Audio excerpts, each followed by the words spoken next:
안녕하세요 여러분. 오늘 하루도 편안하고 좋은 하루 보내셨죠? 오늘 주님이 우리에게 주신 말씀은요, 마태복음 4장 18절 19절 말씀 읽어드리겠습니다.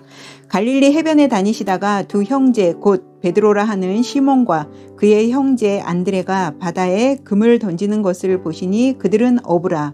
말씀하시되 나를 따라오라. 내가 너희를 사람을 낚는 어부가 되게 하리라 하시니. 아멘. 신학자 코안 박사님의 그 한 일화입니다. 미국의 이제 작은 도시에 학생은 그렇게 많지 않은 이제 신학교를 운영하고 계셨는데요. 경건한 그 사역자들만 양육하라는 하나님의 그 어떤 사명을 받았어요. 그래서 이제 경건히 살려고 하는 학생들만 이제 받다 보니까 어떻겠어요? 학생들의 수가 많지 않았겠죠. 적었겠죠. 학생들의 수가 또 적다 보니까 재정 또한 굉장히 어려웠다고 합니다. 그런데 이제 이 학교는 굉장히 이렇게 어떤 신학적인 경건한 그런 사역자들을 이렇게 양육하기 위한 곳이다 보니까 신학교의 그 어떤 학문적인 수준은 굉장히 뛰어났다고 합니다. 단지 한 가지 문제는 이제 심한 재정난이었겠죠. 어느 정도까지 이제 재정이 심했냐면 너무나 이렇게 계속 운영해 나가기 곤란한 그런 상황까지 가게 되다 보니까 학교 운영이 쉽지 않았습니다. 그래서 이 코안 박사님이 하나님께 간절히 기도하고 또 사람들에게 이제 기도한 다음에 사람들에게 이제 후원을 좀 해달라고 그런 요청을 이제 합니다. 그래서 그리스도인 재력가들을 만나기도 하고 여기저기 사람들에게 막 편지도 보냈지만 별로 이렇게 반응이 없는 거예요. 그런데 어느 날 큰 부자가 이 학교를 찾아오게 됩니다. 그래서 학교를 찾아와서 어떤 이제 사람한테 가서 학장실이 어디냐고 이제 물어보는데요. 이 사람이 이제 물어봤던 사람은 누구냐면 그 당시에 그 학교 이렇게 벽면에 페인트를 칠하고 있는 사람한테 이제 물어봅니다. 제가 학장님을 좀 만나려고 하는데 학장실이 어디냐고 이제 물어보니까 그 페인트 칠을 하던 그 사람이 학장실이요? 학장실이 뭐 이쪽으로 이렇게 가시면 되는데 지금 학장님 안 계십니다. 그러는 거예요. 그러면서 이제 학장님이 정오쯤 아마 그 자리에 계실 거다고 그래요. 그러니까 이 부자가 알았다고 그러면서 갔다가 이제 다시 정오에 학장실로 이제 문을 놓고 하고 들어갔는데 그 안에 있던 사람은 누구냐면 좀 전에 아까 만난 그 벽면에 페인트를 칠하는 그 사람이었던 거예요. 그래서 그 사람을 본 다음에 이 부자가 정말 학장임에도 자기 스스로가 솔선수범해서 페인트를 칠하고 학교 여기저기를 돌아다니며 수선하고 하는 것을 그 모습을 보고 이제 감동을 받았다고 해요. 그러면서 이제 이 학장님한테 학교에 필요한 것들이 뭐냐 이제 물어보니까 뭐 이것저것 이렇게 필요하다고 말씀하시니까 그 부자가 그럼 내가 돌아가서 헌금을 좀 보내겠다 이제 이 약속을 하고 이제 돌아갑니다. 며칠이 지난 다음에 이제 우편물이 하나 날라왔는데 보니까 안에 편지와 5만 달러 되는 그 수표가 들어와 있다고 합니다. 그 편지의 내용은 겸손과 어떤 친절에 너무 감동을 받았고 학장이라는 그 지위에도 거만하지 않고 건물 수리를 친히 하고 또 그 일을 하기 위해서 어떤 사람이 왔지만 그 시간에 뭐 12시에 자기는 지금 이 일을 먼저 페인트 칠을 해야 하는 일이 먼저 우선순위다 보니까 자기는 그런 일을 하고 그분한테 다시 이제 나중에 약속을 정하는 그런 모습을 보면서 이 부자가 한 인간의 그 어떤 겸손한 그런 마음을 보면서 이 부자의 마음이 움직였다는 그런 편지의 내용인데요. 오늘 이 코안 박사님의 이 일화를 보면서 저는 성경에서 예수님의 이제 제자 중에 안드레 아시죠? 베드로의 이제 동생이기도 합니다. 안드레와 이제 베드로는 갈릴리 그 바다에서 고기 잡는 그 어부 출신이잖아요. 근데 이 베드로는 이제 성경에 보면 자기 아내가 있잖아요. 왜냐하면 장모의 열병을 또 치유해주는 예수님의 그런 사건도 있는 거 보니까 아내가 있지만 이 안드레는 미혼이었던 것 같습니다. 결혼하지 않은 것 같아요. 그런데 이 안드레가 어떻게 보면 성경에서는 그렇게 크게 활약은 없지만 베드로보다 영적으로 어떤 영안이 이렇게 더 빨리 열린 것 같아요. 왜냐하면 형보다 먼저 세례요한이 예수님보다 이제 세례요한이 6개월 먼저 이 땅에 와서 사람들한테 막 회개의 선포도 하고 막 요단강에서 세례도 줬잖아요. 그때 이 안드레가 먼저 그 세례요한을 따라다니면서 세례요한의 제자가 됐었거든요. 그리고 그 세례요한이 이제 자기의 제자들을 예수님한테 막 보냈잖아요. 그래서 예수님의 첫 번째 제자가 되기도 합니다. 이 안드레와 요한이 나중에. 그리고 나서 이제 형 베드로를 예수님한테 소개한 사람이 이 안드레인 거예요. 어떻게 보면 일찍이 아까도 말씀드렸지만 영안이 일찍이 열리고 또 안드레에게도 많은 능력이 있었던 것 같습니다.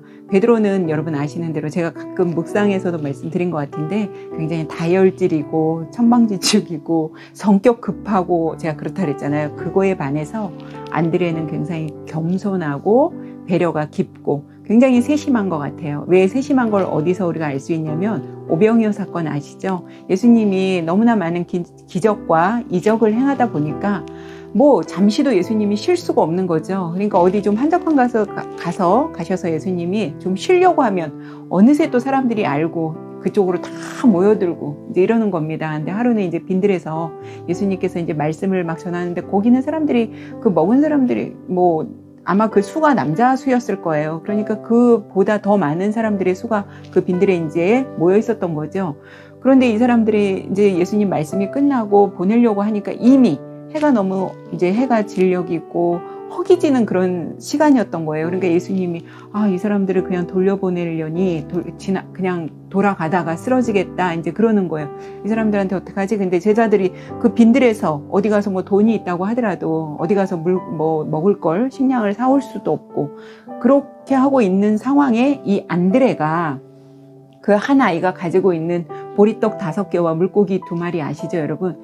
그걸 그 한 아이가 그 도시락을 가지고 있는 걸 본 게 안드레입니다. 그래서 안드레가 예수님한테 이제 그 얘기를 해줌으로써 예수님이 어떻게 합니까? 그 보리떡 5개와 물고기 2개를 가지고 예수님 축사하시고 예수님께서 기도하시고 나니 그것이 거기에 있는 모든 사람들이 풍성히 그 음식을 먹고도 12광주리가 남았잖아요. 그 정도로 이 안드레가 굉장히 세심하다는 거, 또 배려심도 깊다는 거, 그런 걸 알 수가 있고요. 또 예루살렘을 이렇게 방문했던 헬라인들이 예수님을 막 만나고 싶을 거 아니에요. 근데 그런 걸 빌립이 이제 저기 헬라인들이 예수님을 만나고 싶어 한다라는 그 빌립을 통해서 듣고 또 그 헬라인들을 예수님께 소개한 사람도 안드레입니다. 그런데 어떻게 보면 안드레가 베드로 형보다도 먼저 영역이 좀 더 있었던 것 같고 능력도 있었던 것 같은데 성경에는 뭐 베드로나 사도 요한 뭐 굉장히 이런 사람들의 활약은 많이 성경에 나오죠.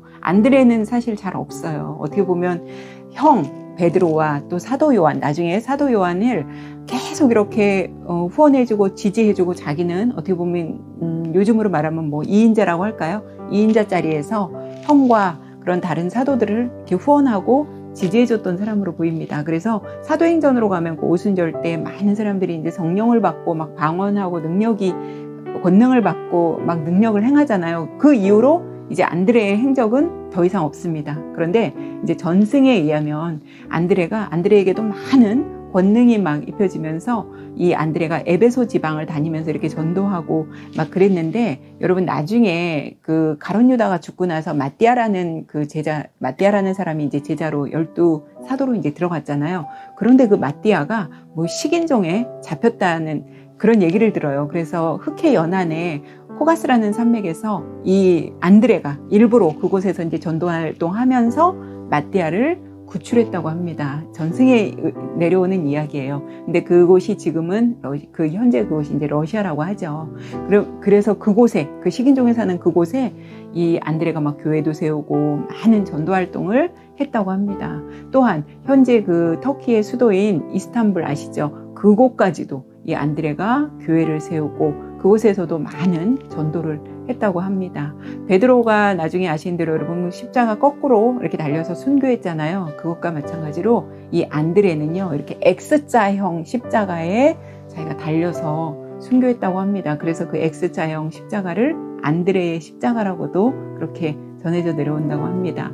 어떻게 보면 이 안드레를 보면서 자기가 어떻게 보면 더 이렇게 영역이나 이런 것이 능력이 더 있을 수도 있잖아요. 그리고 자기가 막 앞장서서 자기가 어떤 1인자처럼 막 앞장서서 할 수도 있었을 텐데 안드레의 마음에는 어떤 시기나 질투 이런 마음은 정말 갖고 있지 않았던 사람 같아요. 굉장히 배려심 있고 그러다 보니까 베드로와 뭐 사도 요한 또 다른 더 자기보다 더 막 훌륭한 이런 사도들을 뒤에서 이렇게 밀어주고 후원해주고 지지해주고 그렇게 했던 사람은 아닌가 싶습니다. 어떻게 보면 예수님을 처음에 바로 알아볼 수 있었던 그런 영역이 있는 사람임에도 불구하고 안드레에게는 아까 그 신학자 코안 박사님처럼 자기가 학장임에도 자기가 솔선수범해서 학교의 모든 페인트 칠을 하고 경건한 정말 신학생들을 이렇게 발출하기 위해서 끝까지 재정이 어렵지만 포기하지 않고 끝까지 그 신학교를 일궈낼 수 있었던 것처럼 이 안드레 또한 자기보다 더